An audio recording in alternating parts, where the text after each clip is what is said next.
اشعياء 19 واحد. اشعياء هروب جاوب على رسولك الاول، بعد كده تعالى الاشعياء. هو ماله جاوب على الكلام رسولك ده؟ هو ماله فيه؟ هروب من اولها قلت لك بعدين جاوب على الحديث، بعد كده قول في نفس النص. ما تخافش جاوب. سيبه يكمل.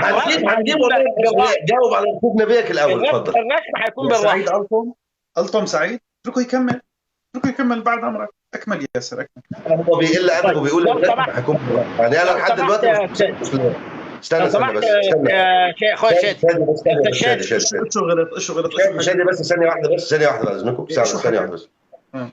ياسر انا لحد دلوقتي محترمك وما تركتش لشخصك في حاجه، فاعتقد ان انت عارف ان انا ممكن اقول ايه.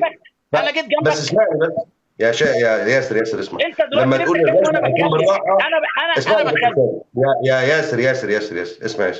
انت بتقول الرسم هيكون بالراحه، ممكن انا اقول لك الرضاعه من ام جمانه برضه هتكون بالراحه، فهيكون شكلها وحش، فاحترم نفسك عشان ما هزقكش، فخليك اكاديمي وابعد عن الشخصنه يا ياسر. سعيد اديك شفت قله الادب يا عم. اديك شفت قله الادب. ايوه جاوب باحترام، جاوب على ركوب نبي. وصل يا سعيد، خلص وصل. ايوه لا يحترم نفسه، انا ما تطرقتش لشخصه، فهو المفروض يحترم نفسه ويكون سعيد. اتركني احكي، عم بقول لك. تفضل يا شيخ. تفضل صديقي ياسر، ما تعطيه انت حجه لانه هو شايفه. أيوة. بس غلط بكلمه. ارجع خلاص سيبك بالكلام ده. ادي وحي، ادي اشعياء 19 واحد. اخي من بعد امرك انا عم اترجاك، انت زلمه، انت وهو دارسين، مو مشان تزتوا حكي يضايقكم مع بعض. بلاش رشموا الكلام. ماشي. انا اساسا بس اسمع واحد مسلم بيقول لي رشم ونشيد انشاد بعتبره جحش، بعتبره غبي ما بيعرف يحاور، حافظان كلمتين جايزه. هذا مش اسلوب الناس اللي دارسه.